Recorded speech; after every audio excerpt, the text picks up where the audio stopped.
G'day guys, kia ora and good morning. Dave here from New Zealand Outdoor Blades and Bullets. Hope you're doing fantastic. On the knife sharpening series of videos, I'm going to do a very basic video on field knife sharpening. So this is literally, we're in the field and we're going to do sharpening on our knife. And a little bit of context here is typically if I'm going in the field anyway, my knife will be sharp before I go into the field. So I should be able to shave with it, shave the hair on my hand before I go in the field. And then after use, typically when cutting up a deer, I might have to quickly give it a resharpen. So first of all, I basically carry a utility pouch on my belt when I'm out hunting.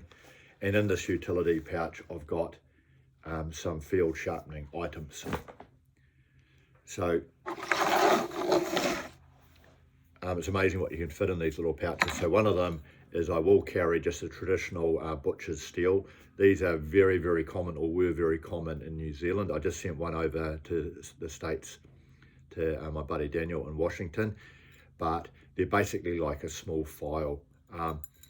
Some people might think they're heavy. I guess this one's about 50 grams, but it's a small file, great for just putting the finer edge or taking burrs off your knife. Another one, I picked this one up at an Army surplus sale. This is just a very, very small whetstone.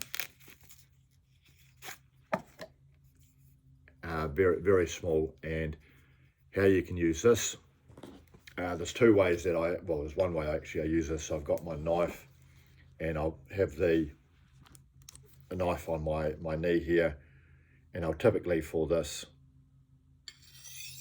I just run it like that. Angle is really important. You've got to have the right angle depending on the grind and the edge of your knife.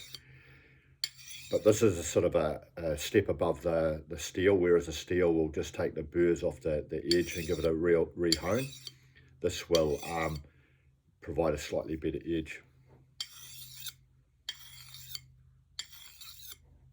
But angle is everything. Now, the next one we have a diamond sharpener, incredibly light, incredibly small, and incredibly effective. Now, you've got to be a little bit careful with these because some of them are that effective that you can, if you overdo it, you could actually put a few scratches or even damage on your knife. So just got to be a little bit careful with diamond sharpeners. But tiny, very, very effective. And what I do for this is just what I do, is for the diamond sharpening, I will just do circular sharpening on that. So not saying that's right, I'm not saying that's wrong, but that's how I'll do it. I guess I could go like that as well. Might be better, might be worse, but I just found very, very effective. Go like that. And again, angle is everything.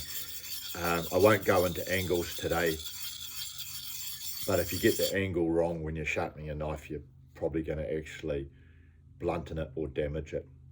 Okay. And this is really important for all the sharpening in the field is, I think, very important for deer hunters, because particularly say on red deer, I've found that when you cut through the skin of the deer and the hair on a red deer, it bluntens a knife very, very quickly. So in a scenario where you might have shot 2 deer and you're butchering 2 deer, by the time you butcher that first deer and you've cut through the skin and you've cut off the back legs and that, you'll find that the edge might quite quickly have been taken off your knife. This will of course depend on the type of grind you have on the knife and also the hardness of the knife. Your harder steels will hold an edge longer. Your softer steels will be easier to sharpen, but they'll lose the edge quicker. So this is just what I do for field sharpening. Definitely not an expert on it. I'd love to hear what you do. If you got this far, thanks for watching and have a fantastic day. Cheers.